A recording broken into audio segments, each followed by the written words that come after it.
যারা বিদেশে অবৈধ হয়ে যায় তাদের উপার্জন বৈধ হবে কিনা অনুগ্রহপূর্বক জানাবেন। ছেলে মেয়ে বড় হয়ে গেছে এই অজুহাতে অনেক স্বামী স্ত্রী সন্তান নেওয়া বন্ধ করে দেয়, এটা কতটুকু যৌক্তিক? ছোট সময় অনেকের গাছের ফল চুরি করে খেয়েছি, আমরা এখন বুঝতে পারছি কিন্তু আগের গুনাহগুলো কিভাবে মাপ পেতে পারি। অনেক প্রতিষ্ঠান দায়ী থাকলে চাকরি দিতে চায় না, আমরা কি করব? আমার কাছে কারো টাকা পাওনা আছে কিন্তু তার সাথে এখন আর দেখা করা বা তার পাওনা টাকা ফেরত দেওয়ার সুযোগ নাই, তাহলে এই পাওনাদারের দেনা পরিশোধ কিভাবে করব বা তার দেনা থেকে কিভাবে মুক্তি পাবো? দেখুন, কারোর টাকা আপনার কাছে আছে, বেচারা পাওনাদার, তাকে আর খুঁজে বের করা সম্ভব না। এরকম যদি হয় তাহলে প্রথমত চেষ্টা করবেন বের করার, ওই লোককে না পাইলে তার সন্তানদেরকে দিয়ে আসবেন, তাদেরকেও খুঁজে পাওয়া যাবে না, সম্ভাবনা নাই, তাহলে ওই টাকাটা কোনো গরিব মানুষকে দান করে দিবেন, কোনো দানের খাতে দিয়ে দিবেন, সাদেকার খাতে দিয়ে দিবেন। ওই ব্যক্তির তরফ থেকে নিয়ত করবেন, আল্লাহ যেই বেচারা আমার কাছ থেকে টাকা পাইতো তাকে তো আমি খুঁজে পাচ্ছি না, এই টাকাটা আমি দান করে দিলাম, গরিব মানুষকে দিলাম, এই টাকার যে সওয়াব তার অ্যাকাউন্টে জমা করে দিও। এর মাধ্যমে আপনি দায়মুক্ত হতে পারেন ইনশাআল্লাহ। অনেক প্রতিষ্ঠান দায়ী থাকলে চাকরি দিতে চায় না, আমরা কি করব? যে প্রতিষ্ঠান চাকরি দিতে চায় না দায়ীর কারণে, সে প্রতিষ্ঠানে চাকরি করবেন না, তাতে যদি টাকা দুটা কমও হয় আল্লাহ তাআলা তাতে কি দিবেন? বরকত দিবেন ইনশাআল্লাহ। আরে ভাই, জান্নাত পেতে চাইলে তো স্যাক্রিফাইস করতে হবে, ত্যাগ করতে হবে। সামান্য একটু চাকুরিকে স্যাক্রিফাইস না করতে পারলে আল্লাহর কাছে অনন্তকালের জান্নাত কিভাবে আশা করবেন? এর জন্য হিম্মত থাকতে হবে। অনেকেই এই ধরনের চাকরিকে স্যাক্রিফাইস করার পর দেখা গেছে আল্লাহ তাআলা তাকে আরো বেটার এবং ভালো কিছু দান করেছেন। ছেলে মেয়ে বড় হয়ে গেছে এই অজুহাতে অনেক স্বামী স্ত্রী সন্তান নেওয়া বন্ধ করে দেয়, এটা কতটুকু যৌক্তিক? খুব দরকারি একটা প্রশ্ন।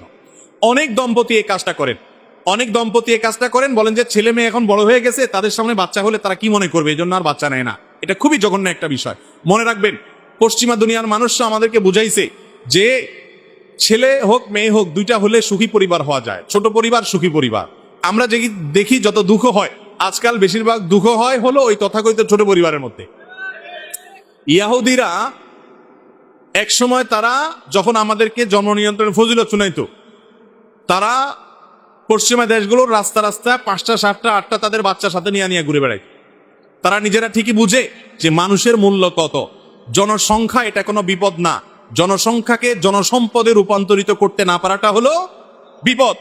চায়নাতে এত মানুষ, চায়না গোটা দুনিয়ার বাণিজ্যিক নেতৃত্ব যারা দিচ্ছে তাদের মধ্যে একটা দেশ, অতএব জনসম্পদে রূপান্তর করতে হবে। বেশিরভাগ মা বাপ যারা জন্ম নিয়ন্ত্রণ করতে করতে ছেলে হোক মেয়ে হোক একটা বা দুটা বেশি না হওয়াটাকে মনে করে আধুনিকতা, দেখবেন যে আল্লাহ মাফ করুক এদের জীবনে বেশিরভাগ ক্ষেত্রে বিপদ হয়। যাদের 5-6টা ছেলে মেয়ে হয়ে যায় দেখেন একটা না একটা মানুষ হয়, সবগুলো অমানুষ হয়, এটার পরিমাণ অনেক কম থাকে। বিধায় এবারে বিদেশত থাকা উচিত না। ছেলে মেয়ে বড় হয়েছে এই অজুহাতে বাচ্চা আর নেব না, এটা কোনো জায়েজ হতে পারে না। হ্যাঁ, আপনার শারীরিক কোনো অসুবিধা আছে তাহলে আপনি সাময়িক জন্মবিরতিকরণের যে প্রক্রিয়া সেটা অবলম্বন করতে পারেন, কিন্তু এইটা কোনো গ্রহণযোগ্য অজুহাত না যে বাচ্চা বড় হয়ে গেছে এখন নিলে কেমন দেখা যায়, খারাপ দেখা যায়, এটা ভুল। ছোট সময় অনেকের গাছের ফল চুরি করে খেয়েছি, আমরা এখন বুঝতে পারছি কিন্তু আগের গুনাহগুলো কিভাবে মাপ পেতে পারি। এই চুরি করে নাই এমন মানুষ পাওয়া কঠিন।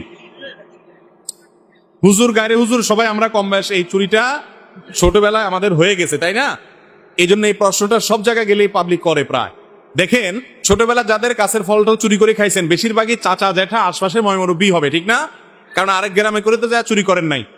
তো এই জন্য কারো সুপারি চুরি করে বিক্রি করে ফেলছেন, কারো ডাব চুরি করে খাইছেন, এগুলা ওই মুরব্বীরা বেঁচে থাকলে যা মাপ চাবেন। মাপ চাইলে কোনো মুরব্বী সাধারণত মাপ না করার কথা না, ঠিক না ভাই? ঠিক। এত বছর পরে যদি মাপ চান চাচা মিয়া ঠিকই মাফ করে দিবে। আর যদি তাকে খুঁজে না পান বা মাপ চাইতে শরম হয় তাহলে যে কোনো ভাবে চাচা মিয়ার পকেটে টাকাটা ঢুকে দিতে পারলে আপনি বেঁচে যাবেন, বুঝতে পারছেন? আর না হলে তার পক্ষ থেকে দান করে দিবেন, যদি তাকে দেওয়ার সুযোগ না থাকে তাতে আপনি মুক্ত হয়ে যাবেন। এরপরে প্রশ্ন হলো, যারা বিদেশে অবৈধ হয়ে যায় তাদের উপার্জন বৈধ হবে কিনা অনুগ্রহপূর্বক জানাবেন। যারা প্রবাসী আছেন, অনেকেই আছেন যে সেখানে তারা অবৈধ হয়ে যেতে হয়।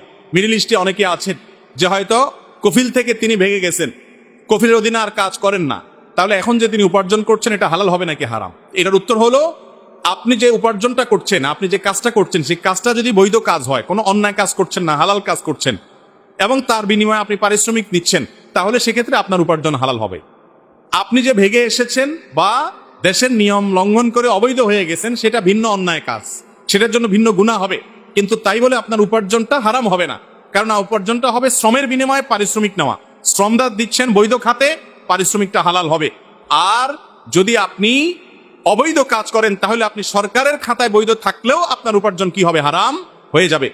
তবে প্রবাসে যারা আছে, বিশেষ করে মিডল ইস্টে, আমি জানি যে তাদের অনেকে আছেন অবৈধ হয়েছেন তারা সাধে না, কফিলের অত্যাচারে কফিলের বাটপাড়ির কারণে সে মিথ্যা কথা বলেছে, প্রতারণা করেছে, জুলুম করছে, বাধ্য হয়ে সে পলায়ে যেতে হয়, আসারও রাস্তা থাকে না, নিরুপায় যদি হয় আল্লাহ তাআলা তাকে মাফ করবেন, ইনশাআল্লাহ তার কোনো গুনাহ হবে না। আর যদি কেউ কফিলকে বাটপাড়ি করে, চিটারি করে, তাকে ফাঁকি দিয়ে বেশি টাকা কামানোর জন্য চলে যান, রাষ্ট্রের নিয়ম শৃঙ্খলা লঙ্ঘন করেন, যেটা আমাদের কল্যাণার্থী করা, যেটা শরিয়া বিরোধী কোনো কিছু না, সেই সমস্ত সিস্টেম লঙ্ঘন করলেন এবং মানুষের সাথে, কফিলের সাথে, মালিকের সাথে প্রতারণা করলেন, তাহলে আপনার গুনাহ হবে। কিন্তু তাই বলে উপার্জন হারাম হবে না। উপার্জনের হালাল হওয়ার সম্পর্ক, হারাম হওয়ার সম্পর্ক হলো কি শ্রম দিচ্ছেন সেটার সাথে।